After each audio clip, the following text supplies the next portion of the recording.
From inside Ralph Engelstad Arena, it's time for North Dakota Hockey with Brad Berry. I'm your host, Dan Hammer. Coming up on tonight's show, UND sweeps Vermont in non-conference play. The coach will look through the highlights with us in just a second. Also this evening, we'll sit down and chat with Christian Wolanin, the freshman who is showing versatility to this point of his young career, having played at the blue line and at forward so far this season for North Dakota.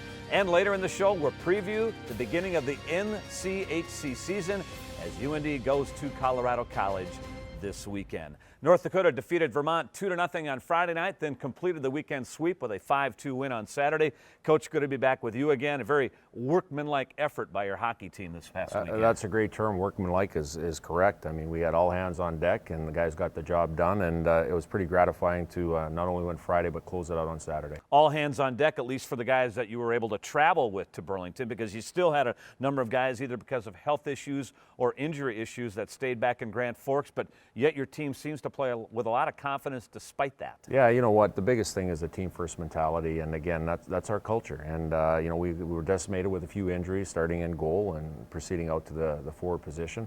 But I thought our guys did a great job of embracing the role that they have right now, and we got the job done. You really pressed Vermont a lot this weekend, held possession, puck a lot, territorial advantage, another sign here that seems to be a common thread for your team early in the season. Yeah, you know what, especially on Friday night, I thought our guys did a great job of being in attack mode.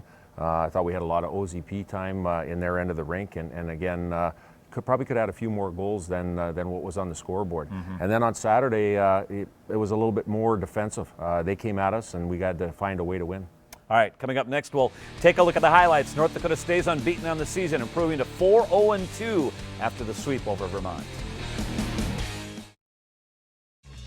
North Dakota Hockey with Brad Berry on Midco Sports Network is presented by RydellCars.com, Sue Shop at Ralph Engelstad Arena, and HotSpring Spas and Pool Tables too.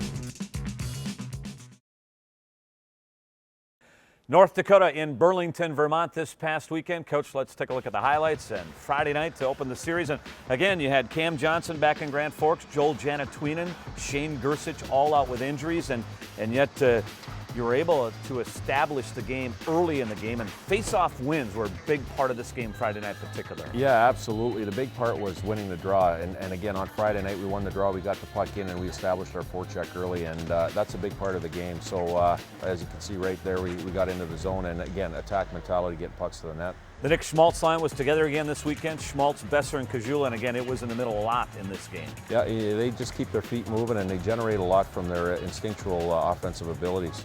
You made Vermont play a lot of defense in this hockey game. Yep, like I said, we were in attack mode, all four lines. And again, getting pucks to the net, making their goaltender make a save, and again, we capitalized on a few different opportunities. 15 shots on goal in the opening period. Drake Kajula had some good looks from the slot in the opening period. And you know, you take a look at little plays. Here's Austin Pagansky batting the puck out to center and creating a 2-on-1. Yeah, well, all offense starts from defense. It starts in your own end of the rink being solid. And again, we did a good job of breaking pucks out in that night.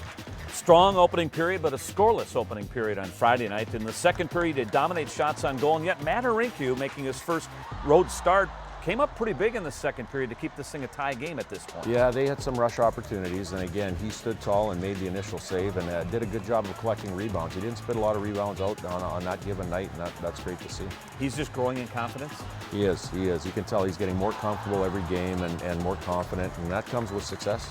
You outshot Vermont 19-8 in the second period, and here you're going to get the opening goal, and it's going to come out to Gage Osmus at the point. Johnny Simonson hanging around the paint, which he likes to do, will get the goal. Net front presence, we harp it every single day in practice, so you got to take the eyes away from the goaltender, and again, we had a nice rebound goal there by Johnny. And as you and I have talked before, Johnny's not big in his physical stature, but he likes being around the paint. We saw that back in Lincoln in the USHL too. Yeah, 100%. Again, he's just a hard, tenacious worker, and he gets rewarded for his hard work and just by being in the hard areas. You almost make it 2-0 here. Troy Stetcher, nifty, flashy play here by the D-man, huh? Yeah, he's got a lot of tricks in his bag, and that was one of them. And again, it was nice to see him join the rush on that play. All right, let's go to the third period now. You're on the power play, and you're going to load up this power play, Coach, with 5 forwards, and it'll pay off. Yeah, we put 5 forwards out there, first time I think ever. And again, great play by Brock Besser keeping the puck in after the shot. That was instrumental because they had a guy coming out of the penalty box, as you can see. Right. Kept it in, and again, not many guys can make this play over to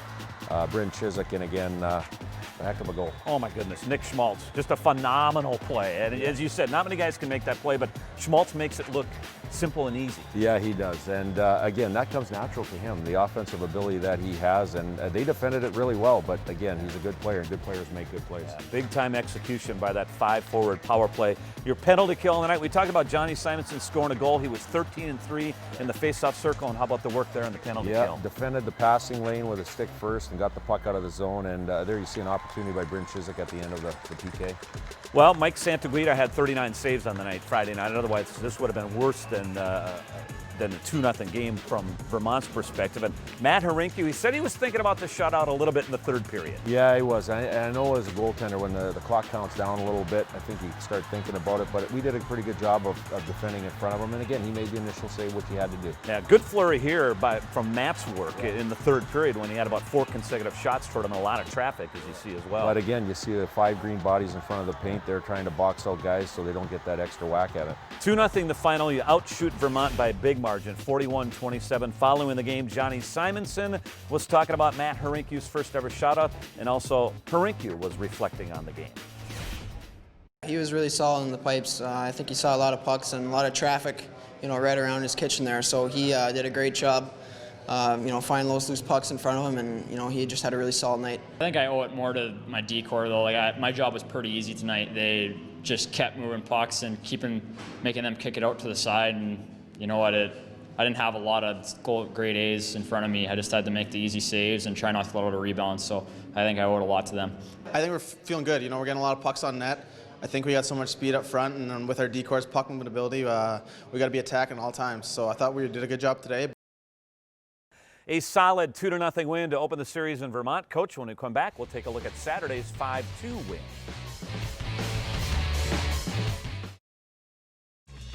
North Dakota Hockey with Brad Barry on Midco Sports Network is presented by RydellCars.com, Sue Shop at Ralph Ingolstadt Arena, and HotSpring Spas and Pool Tables too.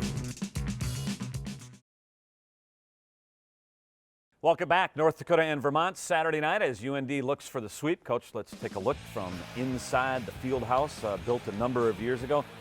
Pretty cool atmosphere, actually. Yeah, it is an old-style barn, and it's great to go into venues like that occasionally.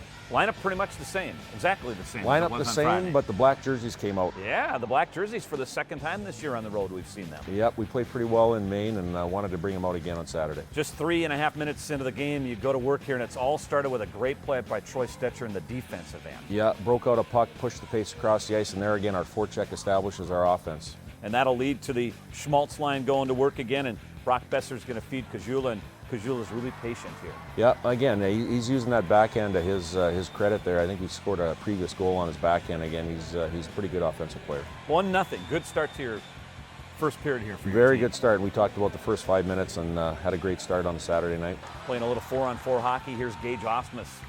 Darn good defensive work here. Yeah, track back hard, used the stick first. Had other black players coming out in front of the net there and defended pretty well with our team. We saw your D-man Troy Stetcher begin the play on the first goal, and here's Keaton Thompson now again making a play to set up your second goal. Yeah, you know what? Keaton defended well. It was a one-on-one. He defended it, and then he snapped the puck off to Brock Besser. And every time he gets an opportunity in that situation, he's going to bury it. Oh, no doubt. Great lead pass by Thompson. As you said, Besser goes short side and high, and pretty tough on any goal. Yeah, absolutely.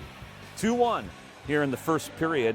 And you also then immediately went on the power play following this goal. What did you think of your power play overall on the weekend, and what are you seeing in its steps forward? I think there's some progression going there. Guys know their routes. They know their job as far as what they have to do. And again, it's about attack mentality, getting shots to the net right away. And again, I like what we're doing. Yeah. This was a little different style game on Saturday night, as you touched on earlier. Yeah, you know what? They got stronger. They lost on Friday, and they made a big push, and especially in the second period, we'll get to. They really forced us hard, and it was a tough game. It's 2-1 after one. As you said, the second period now, and Vermont does have a pushback.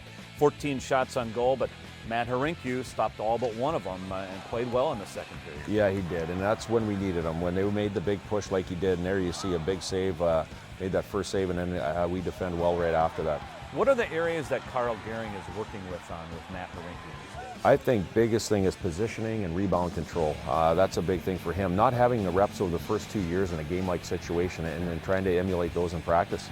Here's a common theme for your hockey team early in the season, Coach. You bounce back, as you did here. It's 2-2. You bounce back immediately and go ahead 3-2. We talk about that on a daily basis. When the other team scores, what is our response? We have to have a response right away. And this is nice to see that not only in this game, but previous games that we responded with a big goal. And here you see the Gardner line doing that. 24 seconds after Vermont had tied it, Christian Wolanin gets his first career goal to put you back up 3-2. Yep, and again, you see great net front by Christian. Wolanin has had to play left wing here the last couple weekends. He has, but again, he's done that in his career, his hockey career. He's played forward, so it's nice to see him contributing. You talk about the second period with Vermont. They had both of its power plays in the second period. How about your penalty kill here? What are you seeing out of it this past weekend? Well, I think we tried to shore a few things up. First thing is trying to establish a net front presence and also blocking pucks when it gets to the point as far as making sure they don't get shots through the lane. Good save by Hrynkiw there as they tried to sneak it behind your goaltender. Third period was dominant for your hockey team. You talk about bouncing back after a second period when Vermont had a pushback. Yep. You dominated the third period. Yeah, we did. Again, we played a lot of time in their end of the rink. We dominated, but that was part of quick puck movement. And again, you see a great play by Luke Johnson to bring Chiswick in the front there by a forecheck. Yeah, Johnson won the face-off, then gets around to Demon on the end wall and sets up Chiswick, and it's 4-2 at this point. You got a lot of pucks to the net in the third period, a lot of bodies to the net in the third period. Yeah, we did. And again, it comes from, having a lot of energy in the tank, and we rolled 4 lines and 6B the whole weekend, which gives us that sixth period in the series. It gives you a lot of energy. 16 shots to 4 in the third period. You close out the scoring here. It all begins with a Kajula and Schmaltz 2-on-1, and then Kajula is going to find it to Stetcher, and he'll just throw it on and it deflects in. Yeah, well, again, it's about giving yourself an opportunity to score, and that's just putting pucks to the net, and that was a big goal to make it 5-2. 5-2 is the final, and your team continues to play well in non-conference games. In the last 21 non-conference games, now 16-1-4. That's really resume-building stuff there, Coach. Very vital to get to the NCAA tournament. You have to have a great non-conference record in order to play in the postseason tournament. Happy group of players outside your locker room following the sweep on Saturday night. Today was the definition of a good road win. I don't think we brought our best game, but we battled the whole way through and were able to get the win. And we had a great third period. We always talk about being a good team and closing out periods, and we did just that. We had a great third period. I don't think we gave them much at all. And obviously it's great to go home with a sweep, and it's good for the Pairwhite getting those 2 wins against non-conference teams. So overall, it's a great weekend. It's a great building block to mature as a hockey team, especially when you can get a sweep on the road. That was a focus of ours. Obviously heading into Portland, Maine there, and we were unable to do it. But to stay undefeated right now is a huge stepping stone for our hockey club to move forward. Probably the first 40 minutes weren't how we wanted to play, but I thought our final 20 was one of our best periods of the year. So it was really nice to come home with a strong effort in the last 20 and get the win. Coach, up and down the lineup, this was really a 19-man effort of the men you put on the ice this past weekend. Absolutely. They did a great job. They all contributed, and it's really rewarding when you have success that everybody contributes. It's not just one line or a pair of defensemen. It's everybody contributing, and that's really rewarding. Christian Wolanin, we'll hear from him a little bit later. He's been moved up to left wing here. He was recruited here as a defenseman, but just 3 years ago in the USHL, he was moved from forward to defense. How's he progressing back up front with you now? Very well. It's going to be a short-term thing with him, and again, obviously communication is a big thing. Talk to him about embracing the opportunity for him, and he said, yeah, whatever I have to do, I want to be part of the team here. Yeah. Well, we'll chat with Mr. Wolanin coming up next here on North Dakota Hockey with Brad Berry.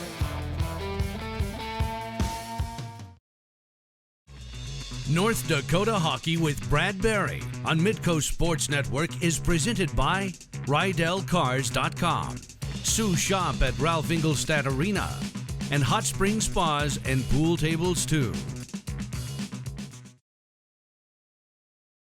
It's time for another sit-down conversation with a member of the incoming freshman class. Christian Wolanin is a Michigan native with good bloodlines. When he came to UND, he thought he'd be playing defense, which he will in the big picture. But for now, he's adjusting to forward, and here's more on Wolanin and his upbringing in the sport of hockey. How has your transition been here to the early stages of your freshman season? It's been going well. The older guys are pretty good with us, pretty accepting. Make us feel comfortable right from the start, so it's been well. Yeah. Been going well. Rochester, Michigan. Yeah. What do you remember about first lacing up the skates back in your young days there? I actually played on my first hockey team ever with Cam Johnson, our goalie. No kidding? Yeah, he was the best goalie back then too. Okay. He was always good, and we kind of bonded from a young age. We're best friends, and then ironically ended up here together. So it's been nice. Who were some of your influential folks when you were first getting involved in the game? My father. He was always there for me.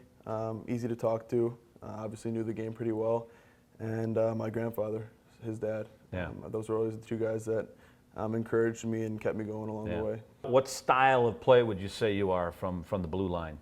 I'd say I'm an offensive defenseman, but I've been working on my defensive side of the game. Having only played defense for 4 years, there's a lot to work on. But I think that's obviously the reason why I came here is for the coaching staff and the development that I'll get playing here. Tell us how you've seen your development here over the last couple of years. Like I said, having played defense for only 4 years, it's been a little bit of a different ride than I'm sure most defensemen. Right. So I've had to go through a lot of different kind of changes, whether it be sitting out of the lineup for a few nights in juniors, just watching and learning from the older guys, or last year being in Muskegon and being the guy that they go to for whatever. So. You were a forward until you joined Green Bay, correct? Yep. And that was in 2012. Yep. How did that transition initially treat you? Not very well. I had a hard time adjusting. It was an overall rough year being away from home. But I think that adversity that I faced that year has helped me out a lot. Not knowing it at the time, it was a blessing in disguise. You mentioned your dad, former NHLer, spent a lot of years in the league. What kind of benefit have you seen having a father who was that deeply involved in the game for so many years? It's been great. But one thing that he's always taught me my entire life that I will probably remember the most, and I always remember the most, is that hockey ends at some point, and you got to be a man first. And that's something that I think that I'll always keep with me in terms of off the ice and on the ice. So this season at UND ushers in some newness. Brad Berry takes over for Dave Haxtell. Do you find this an exciting time as you enter your freshman season? Yeah, it's fun. I mean, going to college, you're not really sure what to expect. Like the guys have said before, we spent 6 weeks here. So it was nice to get a little bit comfortable, but you got to go into your freshman year expecting a few ups and downs and not really knowing what to expect. You just got to continue to battle through the ups and downs. So. Expectations for you this season? What? Just to learn every day. Learn from Coach Barry, learn from the older defensemen like Paulie Du, Gage Osmus. Watch them, watch what they do off the ice, watch what they do on the ice. Learn from them and just develop into a better player. All right. Good chatting with you, Christian. Yeah, thank you. Good luck this season. That's Christian Wolanin, freshman defenseman. North Dakota Hockey with Brad Berry on Midco Sports Network is presented by RydellCars.com, Sue Shop at Ralph Engelstad Arena, and HotSpring Spas and pool tables too. Goaltender Matt Hrynkiw backstopped both wins in Vermont this past weekend. His the story or the legend, whatever you want to call it, continues to grow from a third-string goaltender to now thrust into the starting role. And his numbers have been very good. 2 wins, no losses, and a tie in his 4 games, a goals against average of 1.66. His teammates have confidence in him, and because of their confidence, he says his confidence is growing as well. I still get a little nervous before the game, but I think I play better when I'm nervous, to be honest with you, so it's not a bad thing. And I feel like the team has more confidence in me, and that's the real positive, so they can continue to play their own game and not worry about what's going on at my end. And so I think that's a real positive. Can't speak enough about Matt and the work ethic he puts in, and the opportunity that he's gotten. He's deserved it, and he's earned it, and we just hope he can keep rolling with it. Obviously, as the games progress, he's going to gain more and more confidence, and it's starting to show with the way he's playing and the saves he's making. I wouldn't say I'm surprised. I mean, he comes to the rink every day, does all the extra work, and I actually said during the preseason I wouldn't be surprised if he got a start this year because he's been really good in practice, and he works so hard, and he deserves this. He's a great kid, good goalie, and I'm excited for him right now. Coach Matt Hrynkiw will be back in the nets this week in Colorado Springs as you open conference play against CC. Here we go, a new season of the juggernaut of the NCHC, right? Yeah, it's a man's game now, and it starts this weekend. So we're happy to get back into the NCHC play, and again, we're ready for it. What are your points of emphasis this week as you get ready for the Tigers? I think it's the same thing as what we've done. Have good starts to the games, be ultra competitive, play fast, play to our strengths of the game, and that's North Dakota hockey. And as the week goes along, you'll know whether you'll get some people back. Too early at this point, but as the week goes along, you will. Yeah, hopefully we'll get 1 or 2 bodies back, and again, that'll make sure that we'll have a little bit more depth in our lineup. But I thought we did a great job of the players that were in our lineup, but we'll see where we're at this week. CC has yet to win a hockey game, and I'm sure they're looking at this weekend as a new start to the season for them. Yeah, they are. And again, they know the importance of the NCHC and how tough it is too. And they're playing home in their building. And again, they'll give us a push, and we'll expect that. Rhett Gardner, we talked about him a bit in the highlights over the weekend. Here's a big, strong center iceman. What kind of early development are you seeing out of Gardner? You know what, I really like Rhett. He's come into our lineup, playing a couple years of junior hockey, and he's really good in the face-off dot, and he plays a heavy game, and he's competitive. And again, that's our culture. Yeah, he is a very good guy in the face-off dot. Yeah, he's strong. He can win it any way you want it to, whether he wins it straight back or kicks it back and uses his body. So he has that mentality. All right, Coach, good luck this weekend as you begin defense of the Penrose Cup and last year's NCHC regular season championship. Thank you very much. We'll recap the series next week here on North Dakota Hockey with Brad Berry.